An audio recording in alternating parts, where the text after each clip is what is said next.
Restons debout pour la lecture de la parole. Si vous avez votre Bible, je vais lire dans Luc au chapitre 24 et de nouveau dans Corinthiens 5. Luc, chapitre 24.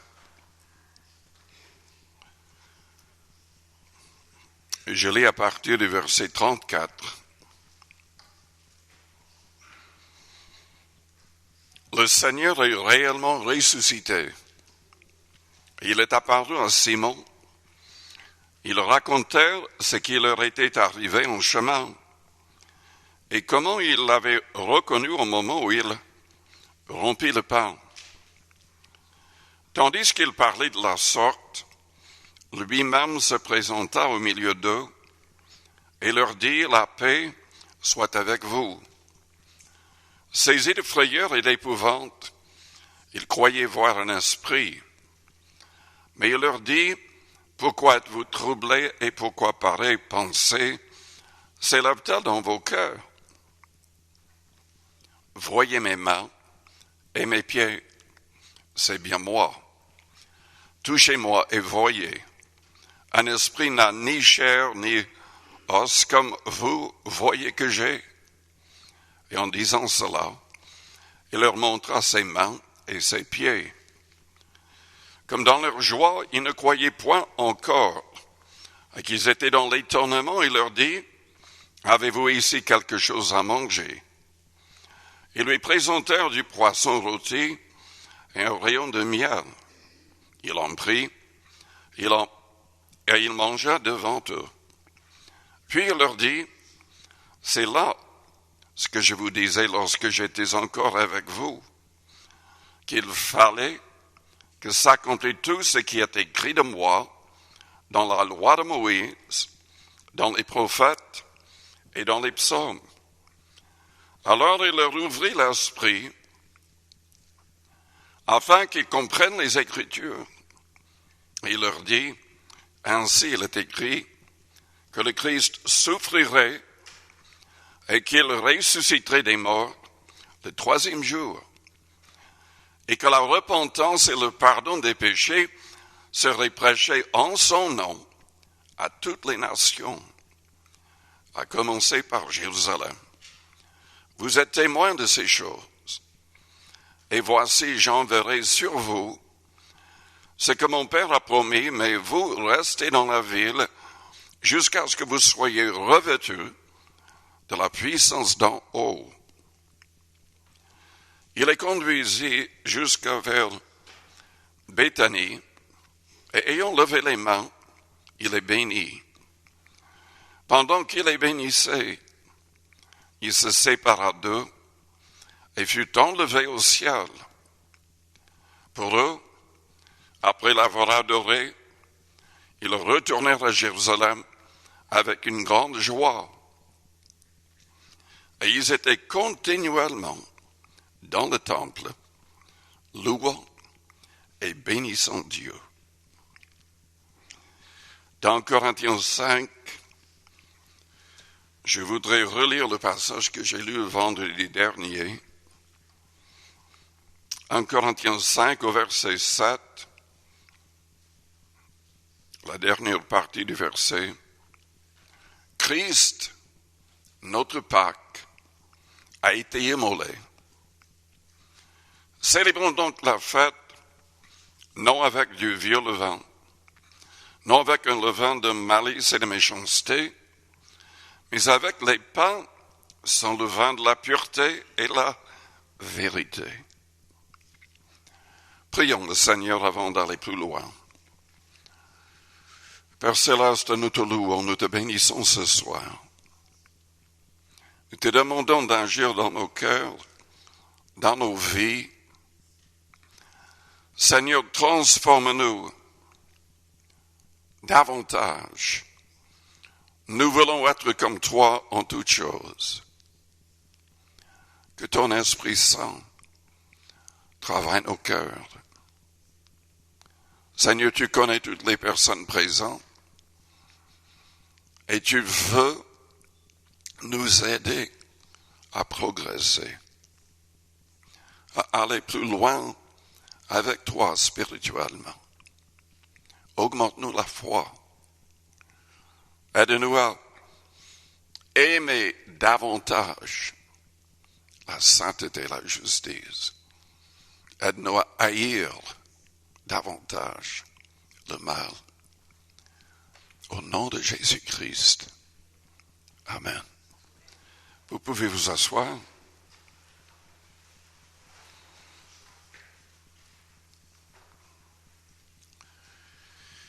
Dimanche, le monde chrétien a célébré la résurrection de Jésus-Christ. Et nous pouvons dire que grâce à sa résurrection, nous avons la certitude que sa mort est efficace pour nous sauver.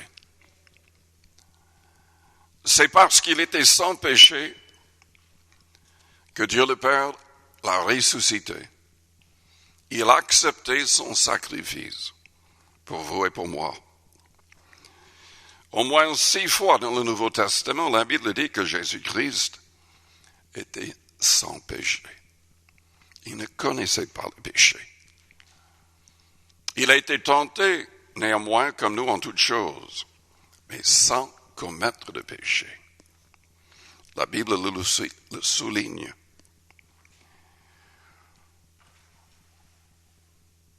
Il est notre modèle. Il est notre modèle. Il est notre modèle en humilité, en pureté, en amour. Et Dieu le Père désire que nous soyons comme lui dans les moindres détails. Sommes-nous véritablement comme Jésus-Christ? Est-ce que nous avons vraiment renoncé à tout orgueil? Est-ce que nous marchons humblement avec notre Dieu? Malheureusement, dans le monde des églises, nous constatons trop souvent que ce n'est pas le cas. Paul a dit à l'église Philippe, si donc il y a quelque consolation en Christ, s'il y a quelque soulagement dans la charité, s'il y a quelque union d'esprit, s'il y a quelque compassion et quelque miséricorde, rendez ma joie parfaite, ayant un même sentiment, un même amour, une même âme, une même pensée. Dieu désire que nous soyons vraiment unis avec lui et avec tous. Tous ceux qui sont véritablement chrétiens, qui veulent vraiment plaire au Seigneur et qui honorent la sainte doctrine. Ne faites rien par esprit de parti ou par vaine gloire. Nous ne devrions pas chercher à vouloir nous élever ou élever notre Église au-dessus des autres. En tout cas, parmi les gens qui croient de la même manière que nous, qui honorent la parole. Que l'humilité vous fasse regarder les autres comme étant au-dessus de vous-même. Que chacun de vous, au lieu de considérer ses propres intérêts, considère aussi ceux des autres. Ayez en vous les sentiments qui étaient en Jésus-Christ. Lui, il a renoncé à tout. Il n'a pas cherché ses propres intérêts et les intérêts de son Père. Il n'a pas cherché une vie facile Il s'est donné pour sauver le monde entier. Il était vraiment un modèle d'humilité parce qu'il était égal avec le Père. Mais il s'est dépouillé en devenant un homme. Il était un modèle pour nous, un modèle de pureté. Je l'ai déjà dit, il était sans péché. Et tout au long du Nouveau Testament, la Bible dit que nous devons renoncer à tout péché. Soyez saints, car je suis saint, Dieu dit. Il était un modèle d'amour. Il n'y a pas de plus grand amour que de donner sa vie pour ses amis, il a dit. Aimez-vous les uns les autres comme je vous ai aimés.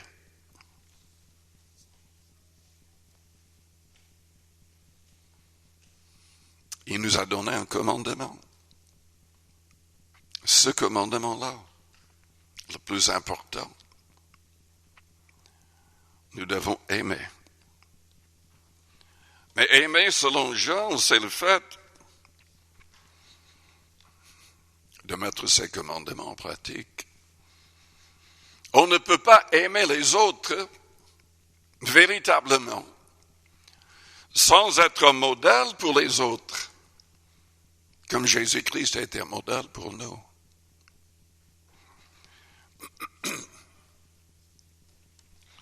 Ne permettez aucun péché dans votre vie. Faites tout pour vaincre le tentateur. Faites-le par amour pour le Seigneur. Ne servez pas Dieu uniquement par crainte. Servez-le par amour. Si vous m'aimez, gardez mes commandements, il avait dit.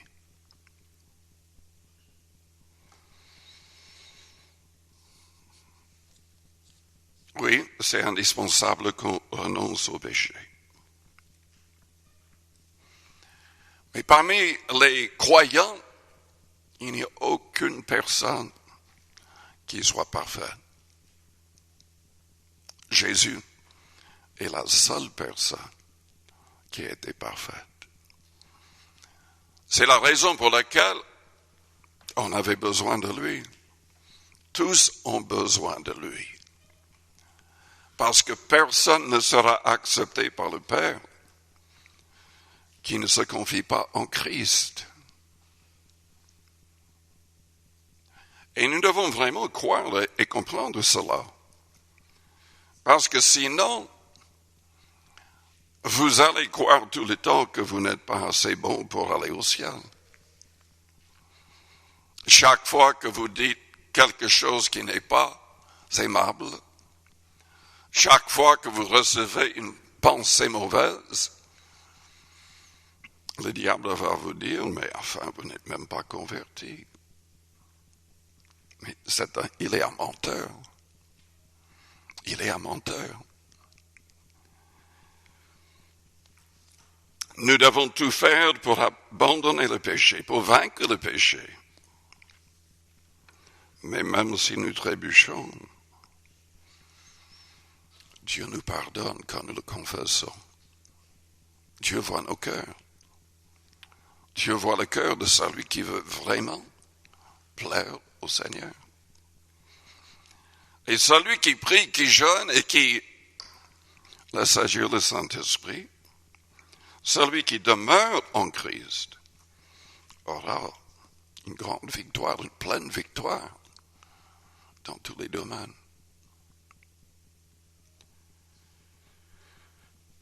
Selon 1 Jean, chapitre 1er, nous devons confesser nos péchés. Et lui, il est fidèle pour nous pardonner, pour nous purifier. Nous devons le faire pour rester en communion avec lui.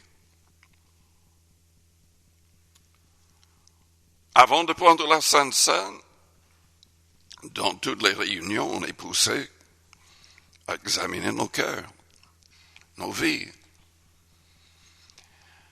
Mais en fait, chaque jour, nous devrions le faire.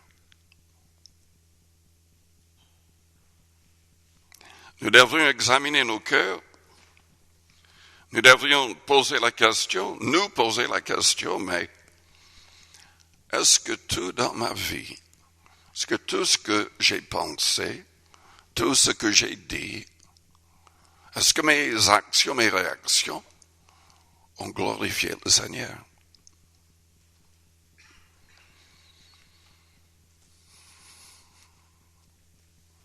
Selon Philippiens chapitre 4,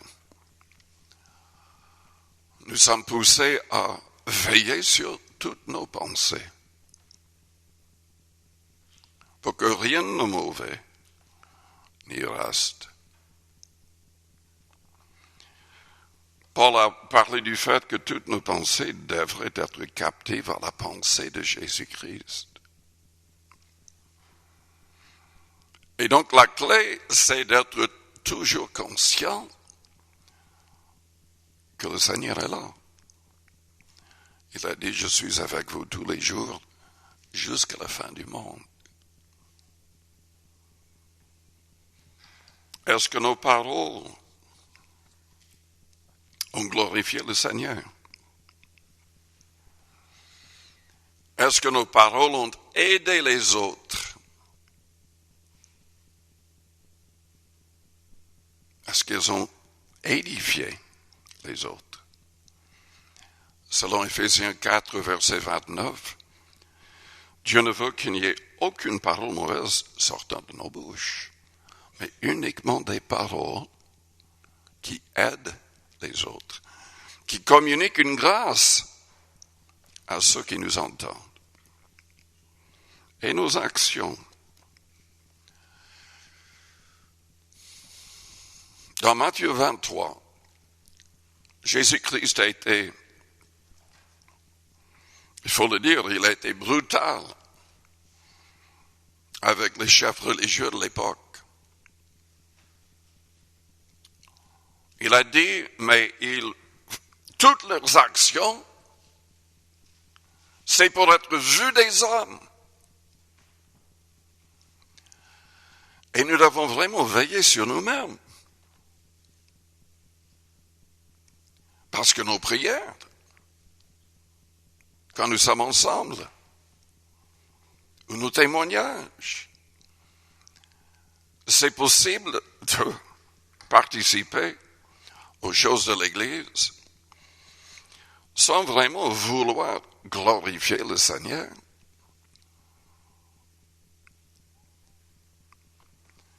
Par exemple, Jésus a dit quoi dans Matthieu 6? Gardez-vous de pratiquer votre justice devant les hommes pour en être vu. Autrement, vous n'aurez point de récompense auprès de votre Père qui est dans les cieux. Il a parlé de plusieurs choses. Il a parlé des aumônes, c'est-à-dire des offrandes pour aider les pauvres. Nous devrions faire le maximum pour que les autres ne sachent pas, qu'ils ne savent pas ce que nous donnons. Nous devrions essayer de donner de manière anonyme. Quand nous prions, il est vrai, c'est biblique de prier ensemble à l'église. Mais nous devons faire attention, parce que les hypocrites priaient debout dans les synagogues aussi, uniquement pour être vus et entendus.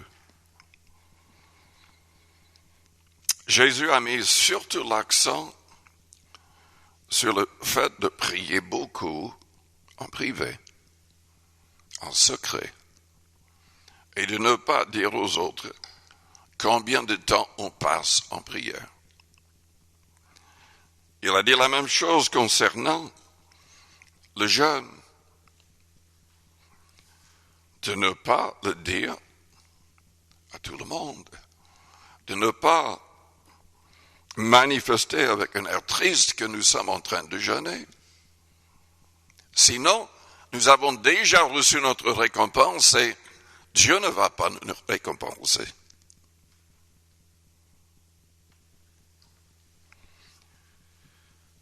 Et ça va encore plus loin quand il s'agit de nos actions parce que tout en se disant chrétiens, nous pouvons toujours vivre pour nous-mêmes. Quand Dieu nous demande de ne plus vivre pour nous-mêmes, mais pour celui qui est mort et ressuscité pour nous, et pour aider les autres. Comme Paul a dit dans Éphésiens chapitre 4, verset 28, que celui qui dérobait ne dérobe plus, mais qu'il travaille avec ses mains, faisant ce qui est bien, afin d'avoir de quoi donner à celui qui est dans le besoin.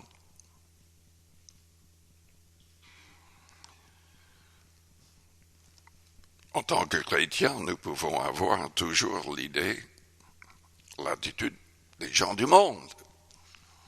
Vouloir prospérer simplement pour prospérer personnellement. Dieu nous invite à travailler pour prospérer afin de pouvoir donner aux autres.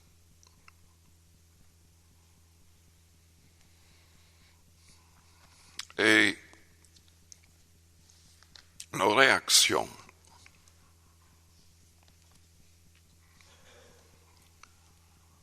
est-ce qu'il y a quelqu'un ici qui ne se met jamais en colère? Est-ce que je peux voir votre main?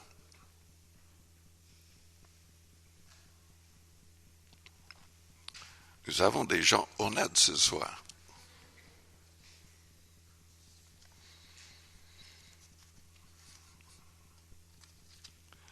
Dans l'Épître aux Éphésiens, toujours au chapitre 4, le verset 26 dit, « Si vous vous mettez en colère, ne péchez point. »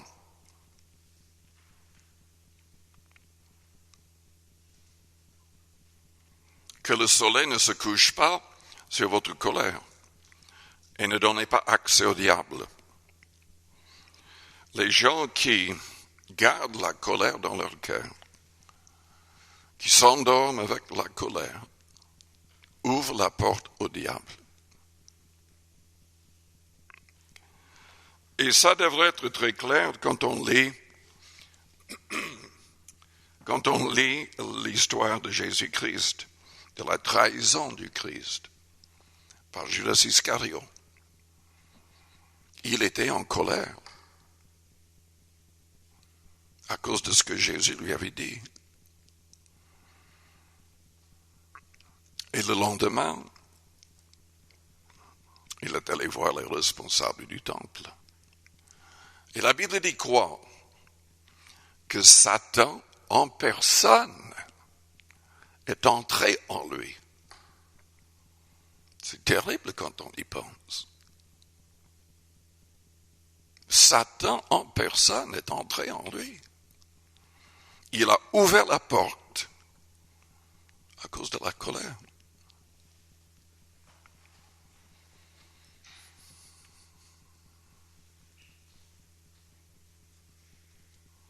Et notre amour, nous devons aimer. Nous devons pardonner les pires des gens. J'ai vu une vidéo il y a quelques jours. Un meurtrier était en train de recevoir la sentence, mais avant, il y avait la famille de celle qui avait été tuée, qui était chrétien apparemment, parce que la famille a dit à cet homme qu'elle pardonnait.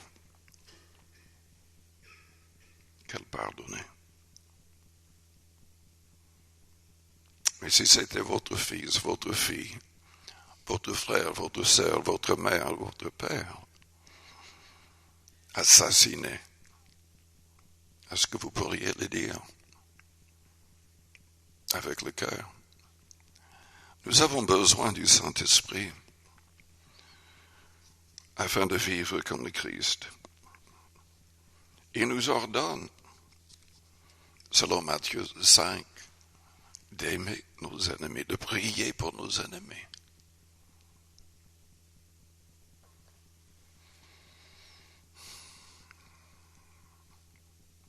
Jésus, notre Pâques, a été immolé.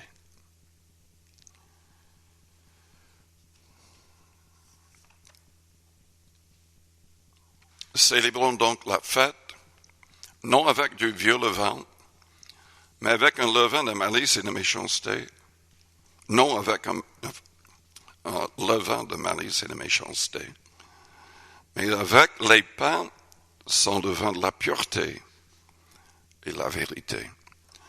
Comme je vous l'ai expliqué, nous avons l'histoire dans l'Exode 12. Le premier Pâques était célébré parce qu'il y avait un agneau immolé, le sang placé sur les linteaux et les poteaux des portes. Et l'ange de la mort n'a pas tué les premiers-nés. Les Israélites qui croyaient et qui ont agi selon cette parole ont été épargnés. L'ange de la mort est passé au-dessus. Il est entré uniquement dans les maisons des Égyptiens qui n'avaient pas suivi cette parole. Et tous les premiers-nés sont morts.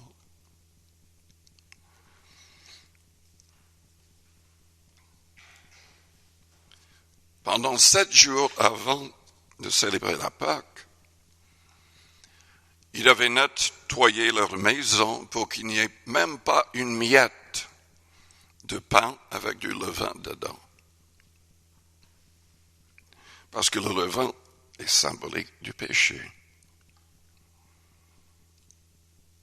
En fait, tout dans l'Ancien Testament, dans la loi de Moïse, dans le contexte des sacrifices, les fêtes, tout est symbolique et trouve son accomplissement en Christ ou dans l'Église.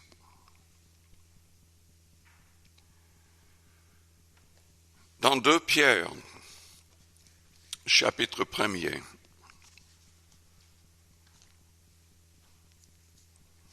je voudrais vous lire le passage à partir du verset 3. Notre repentance doit être totale. Nous devons vraiment tout faire pour être délivrés du pouvoir du péché. Et ce n'est pas simplement pendant 7 jours. En réalité, le vrai chrétien doit marcher humblement avec Dieu, avec une attitude de repentance, continuellement. Chaque jour, nous devrions analyser tout. Et si nous avons fauté, il faut confesser la chose. Et que Dieu nous aide à devenir chaque jour un peu plus comme le Seigneur. Selon 2 Corinthiens 3, le Saint-Esprit peut nous transformer de gloire en gloire. Ce n'est pas simplement le moment où nous croyons en Christ que tout est accompli dans notre vie. Spirituellement, oui, mais Dieu veut que nous puissions progresser. C'est ce que Pierre dit. Dans 2 Pierre, chapitre 1er, verset 3. Comme sa divine puissance nous a donné tout ce qui contribue à la vie et à la piété, au moyen de la connaissance de celui qui nous a appelés par sa propre gloire et par sa vertu, lequel nous assure de sa part les plus grandes et les plus précieuses promesses, afin que par elle vous deveniez participants de la nature divine, en fuyant la corruption qui existe dans le monde par la convoitise. À cause de cela même, faites tous vos efforts pour joindre à votre foi la vertu,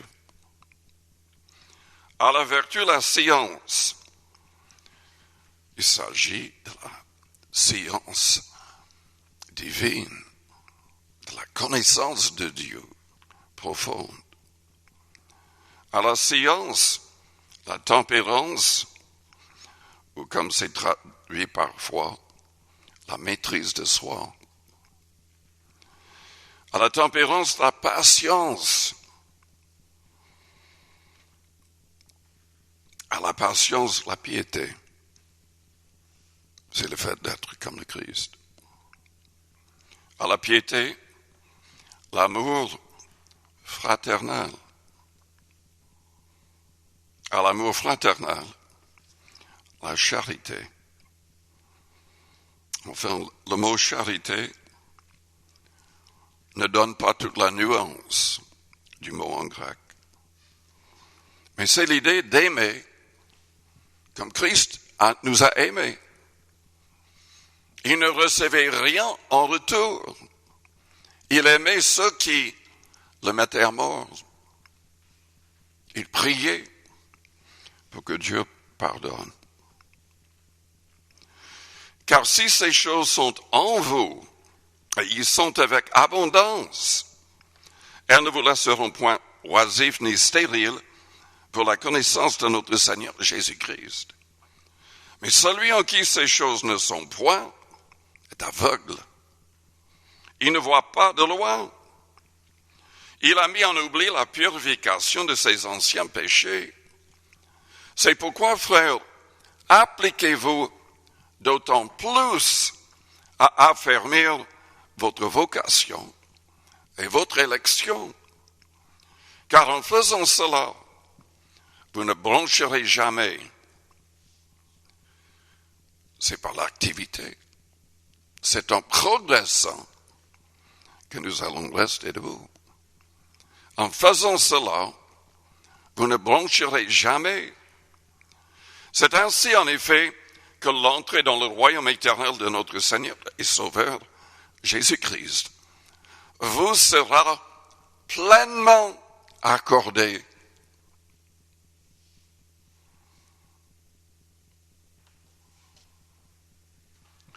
Père Céleste, nous te louons, nous te bénissons ce soir. Ta parole nous éclaire. Ta parole nous purifie. Ta parole nous aide à te plaire en toutes choses. Que le Saint-Esprit applique ces paroles à nos cœurs, à nos vies. Que nous puissions vraiment être transformés de gloire en gloire dans l'image de Jésus-Christ, qui était notre modèle en toutes choses, en humilité, en amour, en pureté. Aide-nous, Seigneur. Aide-nous, Père, au nom de Jésus-Christ. Amen.